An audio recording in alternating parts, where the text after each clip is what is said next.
왜 우리는 익숙한 슬픔을 반복하는가? 화가 났다. 철저히 두 손 놓은 채 거짓말로 일관하는 국가와 애끓는 울부짖음 너머에서 허망하게 가라앉는 세월호를 보며 화를 멈출 수가 없었다. 시간이 좀 지나니 이 사회에서 운 좋게 살아남았다는 두려움이 느껴졌다. 나는 더 이상 재난을 멀찍이서 지켜보는 자리에 있지 않았다. 나는 세월호 참사의 목격자였고 고통은 내 안에서도 새겨졌다. 더 이상 이런 죽음은 없어야 한다는 절박감이 엄습했다. 세월호가 2014년 4월 16일 그날만의 문제가 아니었음을, 4월 16일 이전과 이후의 문제가 겹쳐 있음을 깨닫는 데는 그리 오랜 시간이 필요하지 않았다. 국립재난안전연구원에 따르면 1964년부터 2013년까지 10인 이상이 사망한 대형 재난은 276건이었다. 50년간 2달에 한 건 빈도로 발생한 셈이었다. 피해자 수가 10명이 되지 않는 참사까지 헤아린다면 대한민국은 참사공화국이라는 진단은 결코 과장이 아니다. 도대체 이 수많은 참사가 되풀이되고 있는 이유는 무엇인가? 세월호 전과 후는 달라야 한다는 외침을 구호가 아닌 실현될 약속으로 만들기 위해서는 그동안 우리 사회가 겪어온 참사들을 다시 따져볼 필요가 있었다. 개별 참사에만 한정하지 않고 여러 참사를 함께 모아 살펴볼 때 보이는 것은 다르리라 기대했다. 빠진 목소리를 채우고 익숙한 것들을 다시 비틀어 보면서 참사를 반복하는 사회 구조에 좀 더 깊숙이 다가갈 수 있기를 바랐다. 참사의 원인을 두고 한동안 우리 사회에서는 인재, 안전 불감증 등의 틀에 박힌 분석이 반복됐다. 이러한 말들은 문제에 대한 인식을 단순화하거나 도식화하기 일쑤였다. 대형 재난이라는 명명도 우리의 시야를 가렸다. 통념상 일정 정도 이상의 인적 물적 피해 규모가 있어야 참사로 여겨지는데 참혹함을 그리 정의하는 것이야말로 참혹한 일이다. 사건의 내용, 맥락을 살펴보지 않고 피해 규모만으로 참사의 위치를 가늠하는 사회적 시선은 때론 진실을 은폐하는 도구가 된다. 우리는 대한민국에서 벌어진 7개의 재난을 추적했다. 태안 해병대 캠프 참사 유가족들의 1인 시위와 세월호 대참사가 계기가 되어 참사를 반복하는 국가의 책임을 묻고자 과거의 참사 유가족들이 함께 모여 만든 재난안전가족협의회가 우리의 길잡이가 되어주었다. 1970년 새밑에 발생한 남영호 침몰 사고는 건국 이래 현재까지 우리 연안에서 발생한 최악의 해난사고다. 침몰의 1차 원인은 과적이었다. 최소 319명, 최대 337명이 사망하고 단 12명만이 생존한 참사였건만 우리에겐 낯선 역사다.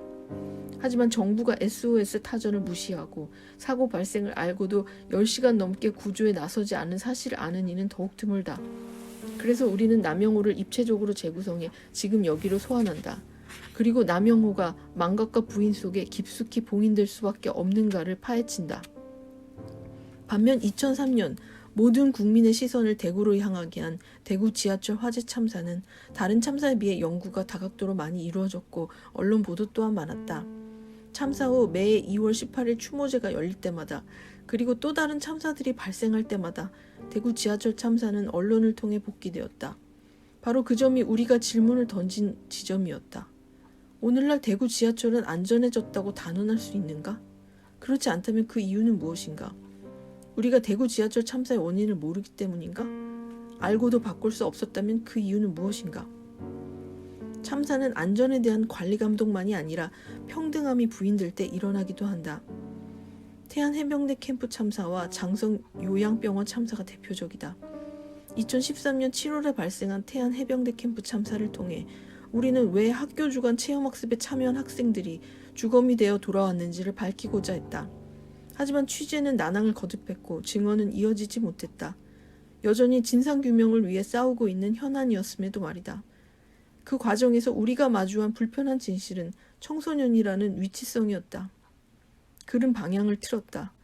우리 사회에 만연한 군사주의와 권위주의 문화, 그리고 그 안에서 청소년이 참사를 경험하고 증언한다는 것이 무엇인지가 새로 화두가 되었다.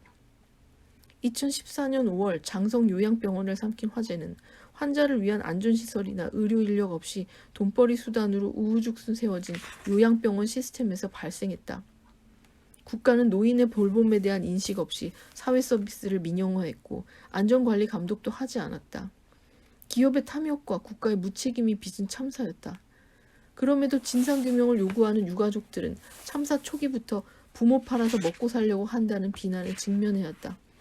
왜 죽은 이에 대한 추모와 산자의 애도는 끊임없이 그 진정성이 의심되고 선별되는가? 안전의 기반인 공공성 확보가 뒷전일 때 누가 희생양이 되는가? 사회적 책임을 되짚기보단 유족을 질책하고 모욕하려 드는 사회에서 우리는 이 질문에 대한 답 또한 찾고 싶었다. 사랑하는 이를 다시 볼 수 없다는 충격과 슬픔에도 불구하고 남겨진 이들에겐 충분한 애도의 시간 또한 허락되지 않는다. 피해자들이 요구하고 싸우지 않으면 참사는 해결해야 될 사건이 되지 않기 때문이다. 2011년 7월 춘천 봉사활동 참사가 일어난 후 1년 동안 인하대학교 희생자 가족들은 참사의 원인 규명부터 재난 피해 조례 제정까지 함께 방향을 잡으며 싸워왔다. 그나마 승리했다고 평가되는 이 싸움에서 우리는 무엇을 배울 수 있을까? 인하대 유족들이 걸어온 싸움의 시간이 우리에게 말하고 싶은 바는 무엇일까? 1999년 6월 소풍길에 나선 23명의 목숨을 앗아간 시랜드 화재 참사가 발생한 뒤 얼마 후 두 건의 백서가 나왔다. 한 건은 경기도가, 또 한 건은 유족회가 발간한 것이다. 하나의 사건을 두고 두 건의 백서는 사실관계뿐만 아니라 사건에 대한 접근 방식과 태도, 참사를 보는 관점에서 커다란 차이를 보인다. 두 건의 백서 모두 진상규명에는 실패했다.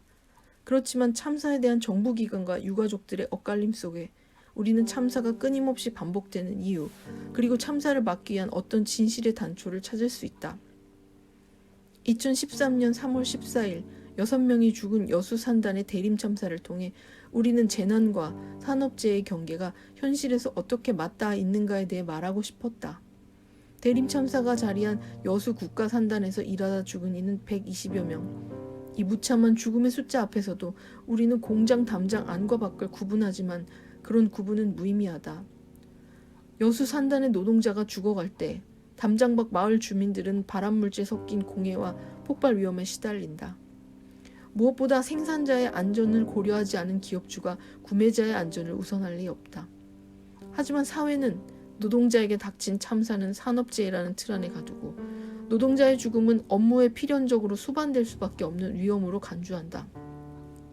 화학물질로 인한 재해는 부차적인 지역의 문제가 되고 산재와 화학물질의 연관성 또한 실종된다. 왜 재난은 이렇게 개별화되는가? 그 구분의 이익은 누가 가져가며 떨어진 재앙은 누구 몫이 되는가?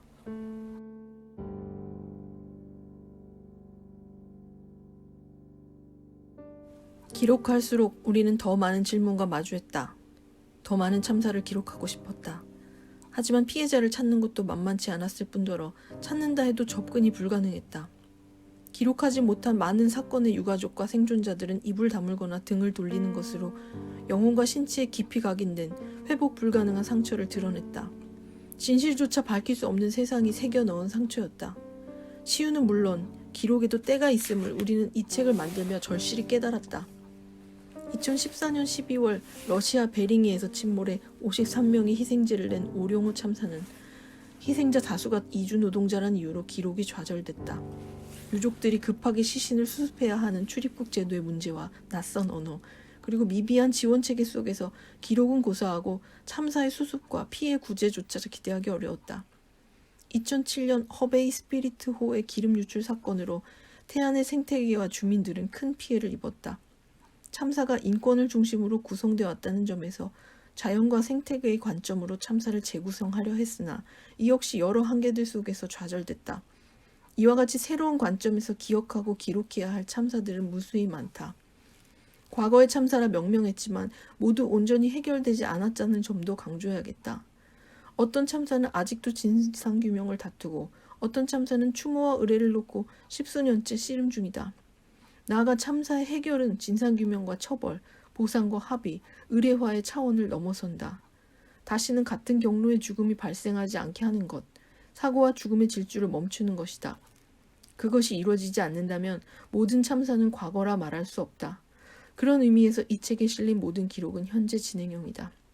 계속되는 참사만큼이나 반복 제시된 해결 방안 역시 좀 더 유심히 들여다볼 필요가 있다는 것도 덧붙여야겠다. 재난 희생자들을 어떻게 기억할 것인가? 지역의 관점에서 재난을 보는 것이 왜 중요한가? 참사 발생 시마다 대안으로 제시되는 안전교육의 허상과 실상은 무엇인가? 참사를 일으킨 기업과 인허가 감독권을 쥔 정부 책임자에게 형사처벌은 왜 필요한가? 기록 사이사이 배치된 각 분야 전문가들의 조언은 따로 또 같이 모든 참사를 마주하며 되짚어봐야 할 안전사회의 단초들이다. 참사를 둘러싸고 누구는 정의와 단죄를 말하고 누구는 회복과 화해를 이야기하지만 우리는 무엇보다 기억과 기록이 우선되어야 한다고 말하고 싶다. 기억이 기록되지 않는 이상 진실에 닿을 수 없다. 기억과 기록이 가능할 때만, 그래서 진실이 드러날 때만 합당한 치유와 보상, 유사사건의 재발 방지, 용서와 화해를 통한 공동체의 회복이 가능하다고 믿는다. 재난 참사를 기록하는 일은 권력과 구조가 은폐한 재난 참사의 궤적을 그려내는 일이다. 피해자라는 명명 속에 숫자로만 남은 이들의 삶을 우리처럼 울고 웃었던 사람들의 이야기로 복원하는 일이다. 또한 동료 시민으로서 참사의 피해자와 유가족의 곁에 서는 과정이며 반복되는 재난을 멈추기 위한 동시대인으로서의 책임감을 확인하는 자리다. 우리는 이 책을 통해 독자들이 재난 참사를 구조적으로 이해한다는 것이 무엇인지 깊이 생각해 볼 수 있기를 바란다. 각 사건을 현미경처럼 들여다보고 또 개별 사건을 넘어 사건들을 연결해 보면서도 보길 바란다. 한국 사회 정치, 경제, 사회, 문화적 요소들이 어떻게 작동하며 서로 어떤 관계를 맺고 재난을 발생시키는지 살펴보길 바란다. 참사를 만드는 권력관계와 구조의 견고함을 파악하고 그 속에서 우리가 어디에 서 있는지를 되짚어보자. 그럴 때만이 모두의 안전을 위해 우리가 무엇을 요구하고 어떠한 변화를 만들어내야 하는지 가늠할 수 있을 것이다. 참사공화국에서 살아가는 우리에게 유일한 위안은 참사에 대한 사회적 인식의 지평이 조금씩이나마 확장되어 왔다는 사실이다. 유가족들의 눈물겨운 투쟁이 빚진 변화였다. 매 참사마다 안전한 사회를 요구하며 싸워왔던 유가족들이 있었기에 미흡하나마 각종 안전시설과 제도, 조례 등이 만들어졌다. 시민과 시민사회의 성숙 역시 사회를 성장시켰다.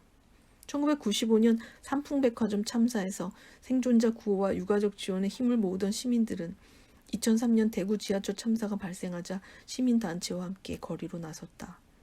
진상규명과 책임자 처벌, 지하철 안전운행 대책 마련을 요구하는 시민들의 목소리가 대구를 달궜다. 그리고 2014년 세월호 참사, 세월호 기밀을 자초한 전국의 평범한 시민들은 3년이 지난 오늘까지도 잊지 않겠다는 다짐을 실천하며 새로운 사회를 불러오고 있다. 또 하나 주목할 변화는 참사를 인권의 언어로 말할 수 있게 되었다는 점이다. 안전한 삶은 모든 사람이 누려야 할 권리이며 모든 사람은 재난을 초래한 환경과 이유를 포함한 진실을 알 권리를 가진다. 이 또한 홀로 온 것이 아니다. 유가족들과 시민들이 함께 일군 결실이다. 세월호 참사를 계기로 만들어진 존엄과 안전에 관한 4.16 인권선언은 인간의 존엄은 타인과의 관계 속에서 협력하며 살아갈 때 지켜질 수 있다고 선언한다. 안전사회는 우리가 함께할 때 건설되는 것이다. 이 책을 읽는 당신도 그 힘의 한 축이 될 수 있다.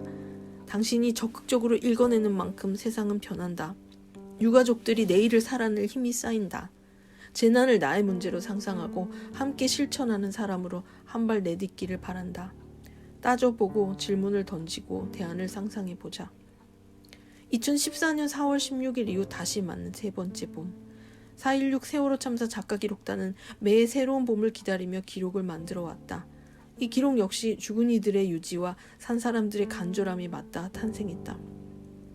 꼬박 2년 6개월이 걸린 이번 작업을 사구평화재단이 종잣돈을 내어 응원해 주었다.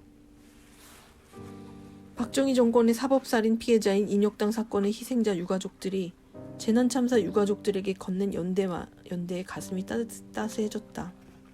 서해 문집이 어려운 출판 환경에서도 우리의 완주를 독려했다. 출판의 사회적 역할을 다시금 배웠다.